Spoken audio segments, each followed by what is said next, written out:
Hello students, आज class 9th math chapter number 8 quadrilateral. ठीक है, तो इसका आज हम बच्चों एक थ्योरम आपको प्रूव करना बताएंगे कि और थ्योरम क्या है, मिड पॉइंट थ्योरम। ठीक है, क्योंकि ये थ्योरम जो है प्रूव करना जरूरी है बच्चों, क्योंकि इसी थ्योरम पर है सारे क्वेश्चंस जो है डिपेंडेड है। ठीक है, 8.2 के सारे क्वेश्चंस इसी थ्योरम पर डिपेंड है। ठीक है, ये 2 थ्योरम्स हैं, 8.9 एंड 8.10। ठीक है, the middle point theorem, the line segment joining mid point two sides of a triangle is parallel to the third side of the triangle and is half of it. क्या होता है बच्चों, जैसे हमारे पास कोई ट्राइंगल है, आपको थोड़ा हिंदी में भी समझाऊंगा तो आप लोगों को क्लियर समझ में आ जाएगा। ठीक है बच्चों, सपोज ये है ए बी एंड सी। ठीक है, तो बच्चों क्या कह रहा है ये कि the line segment joining mid point of two sides, मतलब जो हमारे टू साइड्स है इसका मिड पॉइंट क्या होता है बच्चों, एकदम बीच का पॉइंट। ठीक है, ताकि जो इस साइड्स को क्या करता है, टू इक्वल पार्ट्स में क्या करता है, बाइसेक्ट। ठीक है बच्चों, तो ये होता है मिड पॉइंट। तो टू मिड पॉइंट से जो एक लाइन होती है बच्चों, ठीक है, क्या कह रहा है, to sides of A triangle is parallel, तो ये पैरेलल होती है तीसरी साइड्स की, इसके पैरेलल है। ठीक है, सपोज ये डी और ए ई है, मिड पॉइंट डी एंड ई है बच्चों। ठीक है, तो क्या कह रहा है थ्योरम कि हमारे जो ट्रायंगल है इसकी टू साइड्स की मिड पॉइंट को जोड़ने वाली जो लाइन होती है वो ट्रायंगल के थर्ड के पैरेलल होते हैं एंड इसकी हाफ होती है बच्चों। यानी कि इसको हम लिखें तो कैसे लिखेंगे बच्चों, डी ई पैरेलल होगा बच्चों B C and D E is equal to 1/2 B C.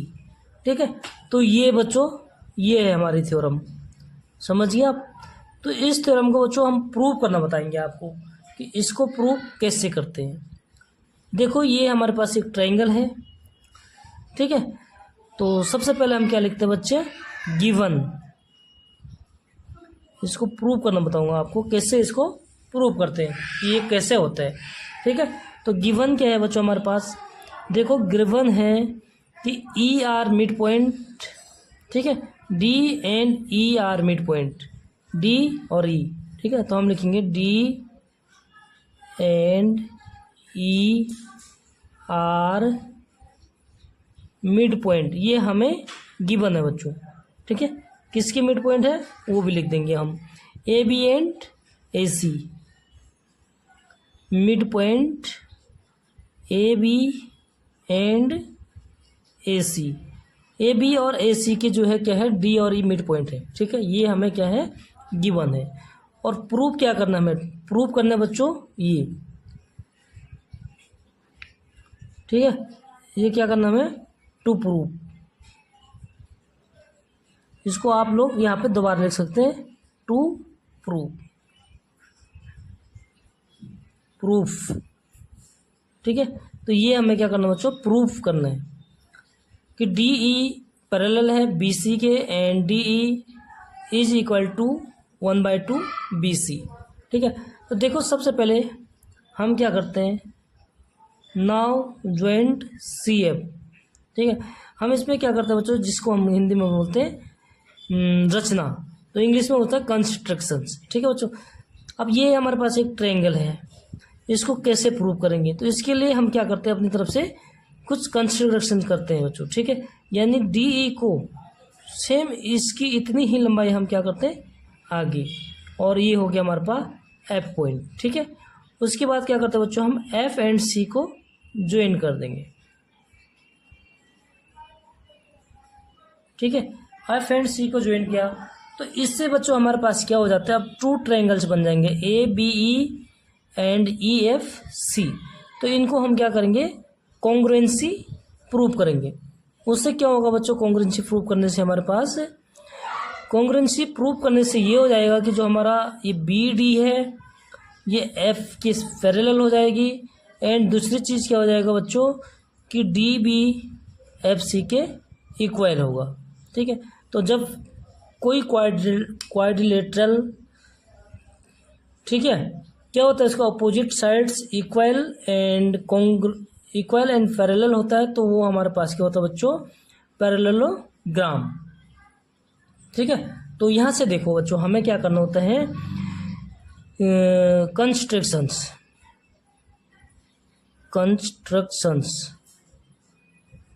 ठीक है। कंस्ट्रक्शन में क्या किया बच्चों हमने कि ई एफ एक्सटेंड पॉइंट ई, ठीक है, एक्सटेंड मतलब हमने पॉइंट ई को आगे बढ़ाया है। ठीक है, एक्सटेंड पॉइंट ई सच डेट, कहाँ तक किया बच्चों, एक्सटेंड एफ तक किया हमने। ठीक है, सच डेट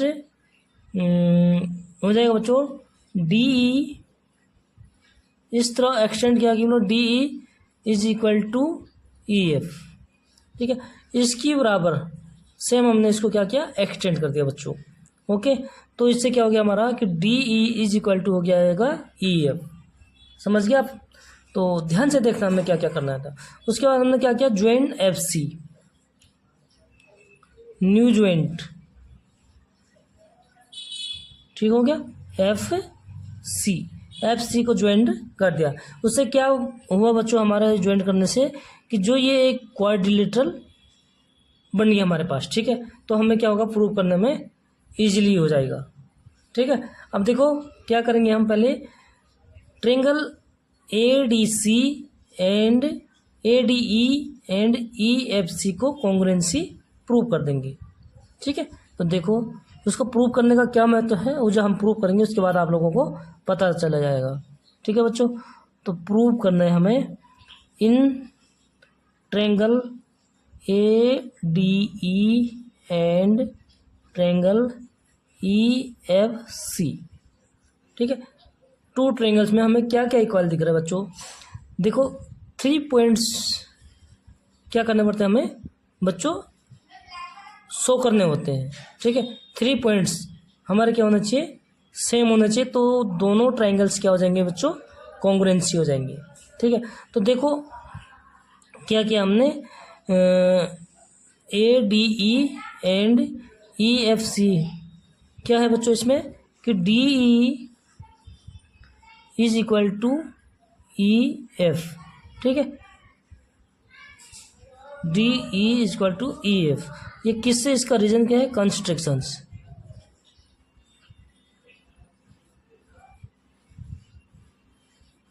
ठीक है, नेक्स्ट बच्चों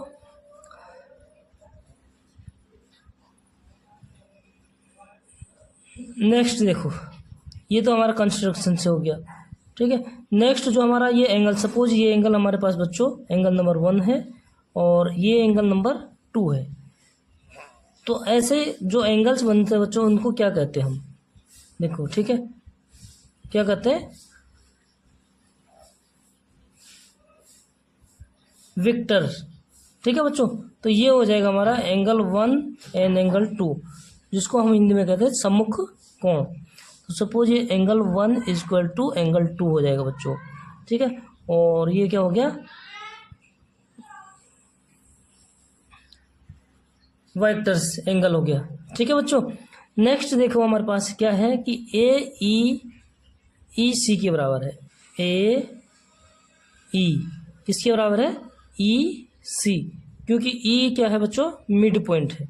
ठीक है, तो ये दोनों क्या होंगे, इक्वल होते हैं। थर्ड पॉइंट है बच्चों हमारे पास ए ई इज इक्वल टू ई सी, इसका रीजन क्या है बच्चों, since E is mid point, तो ई अगर मिड पॉइंट है बच्चों तो क्या हो जाएगा हमारे पास कि ए ई इज इक्वल टू हो जाएगा ई सी। ठीक है, तो 3 चीज़ हमें प्रूव करनी होती है कॉन्ग्रुएंसी के लिए, तो जो कि इस प्रकार से है बच्चों। ठीक है, साइड एंगल साइड, तो हम लिख सकते हैं therefore triangle A D E congruency triangle E F C. ठीक है बच्चों, कौन से मेथड से, by SAS side angle sides rule से। ठीक है, तो जब टू ट्रायंगल्स कॉन्ग्रुएंट होते हैं बच्चों तो क्या होता है उसके जो CPCT होते हैं, ठीक है, संगत, जिसको हम कहते हैं संगत पार्ट भुजा। ठीक है, इसके संगत भुजा, संगत कोण क्या होते हैं, सारे इक्वल होते हैं। जैसे ये कोण है एंगल, इसके किस एंगल के बराबर है, 2। ठीक है, और ये साइड्स DEFC के इक्वल है, देन AEC के इक्वल है। तो क्या हो जाएगा बच्चों, हमारे पास जो AD हो जाएगा वो किसके इक्वल हो जाएगा, FC। Therefore AD is equal to FC। ठीक है, कौन सा रूल्स हो जाएगा, CPCT corresponding part of congruent triangle. ठीक है, तो AD और FC बच्चों हमारे क्या हो गया, इक्वल हो गया। लेकिन बट यहाँ देखो बच्चों AD किसके बराबर, हमारे DB के बराबर है।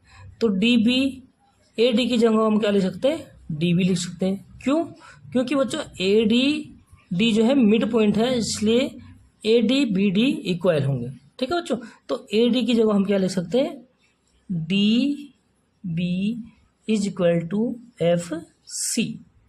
ठीक है, रीजन क्या है बच्चों, सिंस AD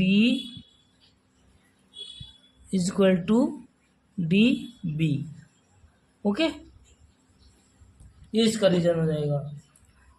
तो DB FC की क्या होगी बच्चों, इक्वल होगी। ठीक है, ये यहाँ तक प्रूफ हो गया। तो एंगल A एंगल C, ठीक है, एंगल A, अब जो इसके जो एंगल होंगे बच्चों कोरस्पेंडिंग एंगल्स वो भी क्या होंगे, इक्वल होंगे। तो एंगल A किसके इक्वल है, एंगल C के इक्वल है। देखो, ठीक है, क्योंकि जो ये एंगल है इससे जो ये साइड्स है बच्चों, इसकी साइड्स किसके बराबर है, इसके बराबर है। ठीक है, तो जो इस साइड से के जो एंगल बनेगा हमारा वो किसके बराबर बनेगा, इसके बराबर। ठीक है, अब यहाँ पे देखो बच्चों आप कि जो हमारे पास AB और FC, ठीक है, तो जो ये AC है बच्चों ये क्या है, हमारा ट्रांसवर्सल लाइन हो जाएगी। ठीक है, तो AB और FC का जो ट्रांसवर्सल लाइन, क्यों, क्योंकि इक्वल एंगल बनाती। ठीक है बच्चों, अगर ये यहाँ पे इक्वल एंगल बनाती तो हम लिख सकते हैं कि angle A is equal to, देखो बच्चों ध्यान से देखना, यहाँ से देखो, यहाँ तक हमने क्या कर दिया, कॉन्ग्रुएंसी प्रूव कर दिया। तो AD FC के इक्वल है CPCT रूल से, तो DB FC के बराबर हो जाएगा, क्योंकि AD और DB इक्वल है, D मिड पॉइंट है बच्चों। ओके, तो एंगल A यहाँ पे मैं ये हमारा लाइन से बच्चों AB, मिड पॉइंट है हमारा D। ठीक है, तो इसको दोबारा से बना देता हूँ मैं, और यहाँ से हमने इसको क्या किया था, एक्सटेंड किया था E पॉइंट को F तक। ठीक, F तक जब हमने इसको एक्सटेंड किया था, और ये हो गया हमारा C, FC को हमने क्या किया, ज्वाइंट किया बच्चों। देखो, तो ये एंगल हमारा A एंगल के बराबर हो गया, देन ये साइड्स के बराबर हो गया। तो कोरस्पोंडिंग पार्ट देखो, अगर A एंगल C एंगल के बराबर है, ठीक है, तो angle A is equal to angle C। ठीक है, किस रूल से, CPCT से। तो अब हम जानते हैं बच्चों कि जब किसी ट्रांसवर्सल लाइन की अल्टरनेट इंटीरियर एंगल्स सेम होते हैं तो क्या होते हैं, अल्टरनेट इंटीरियर एंगल्स। कौन कौन सी लाइन के हैं बच्चों, AB और FC। ठीक है, यहाँ तक क्लियर हो गया।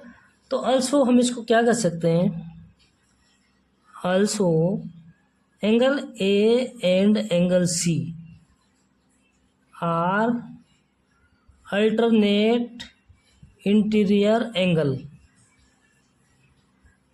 ठीक है।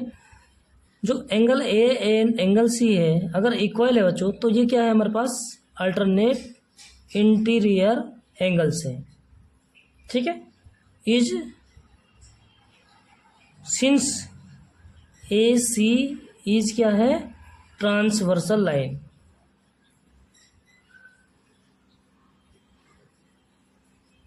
If A C transversal line है तो देन ए बी पैरेलल हो जाएगा बच्चों किसके, एफ सी के।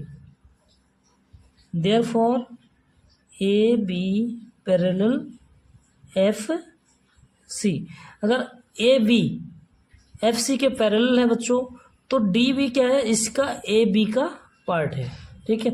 तो डी बी भी इसके क्या हो जाएगा, पैरेलल हो जाएगा। Therefore D B parallel F C, क्योंकि डी बी क्या है, ए बी का पार्ट है, तो इसलिए जो पार्ट होगा वो भी क्या होगा बच्चों, पैरेलल होगा। ठीक है। सो इसके अकॉर्डिंग क्या लिख सकते हैं हम, सो डी बी एफ सी, ये डी बी एफ सी है, ये क्या हो जाएगा बच्चों, इज ए पैरेलल ग्राम। ठीक है। हिंदी में कहेंगे तो इसको कहते हैं समांतर चतुर्भुज। ओके। तो देखो डी एफ, ठीक है, डी एफ को क्या लिख सकते हैं बच्चों हम, किसके इक्वल होने का जाएगा, अगर ये एक पैरेलल ग्राम है तो क्या हो जाएगा हमारा, therefore D F is equal to B C. D F is equal to B C since D B F C is parallelogram. ठीक है। अगर एक पैरेलल ग्राम है तो इसकी opposite sides equal and parallel होती है बच्चों। ठीक है। यहाँ तक क्लियर हो गया। ये इसके पैरेलल है, ये तो हमने प्रूव कर दिया। ठीक है। डी बी पैरेलल है इसके, तो ये भी क्या हो जाएगा, पैरेलल हो जाएगा। And D F is equal to हो जाएगा बी सी। अगर डी एफ वी सी के बराबर है बच्चों, ठीक है, तो डी एफ को हम क्या लिख सकते हैं, डी ई प्लस, यानी D E plus E F is equal to B C. और डी ई और एफ ई क्या है बच्चों, इक्वल है, तो इसकी डी ई एफ ई की जगह हम क्या लिख सकते हैं, डी ई लिख सकते हैं। ठीक है। तो D E plus D E is equal to B C. D इसको हम अगर ऐड कर देंगे बच्चों, ये हो जाएगा इम्प्लाइज है 2DE is equal to BC। ठीक है। यहाँ तक हो गया बच्चों। तो देखो 2 को हम इधर ट्रांसफर कर देंगे तो DE इज इक्वल टू हो जाएगा बच्चों, DE इज इक्वल टू हो जाएगा 2 इधर क्या है, मल्टीप्लाई में है, अगर दूसरी तरफ शिफ्ट कर देंगे तो हो जाएगा बच्चों डिवाइड में, यानी 1/2 BC। तो यही हमें क्या करना था, प्रूव करना था बच्चों। ओके। तो ये है हमारी थ्योरम। तो नेक्स्ट वीडियो में बच्चों हम एक्सरसाइज स्टार्ट करेंगे। वीडियो में बने रहने के लिए वीडियो को लाइक, सब्सक्राइब और शेयर करें। मिलते हैं नेक्स्ट वीडियो में, तब तक के लिए बहुत बहुत धन्यवाद।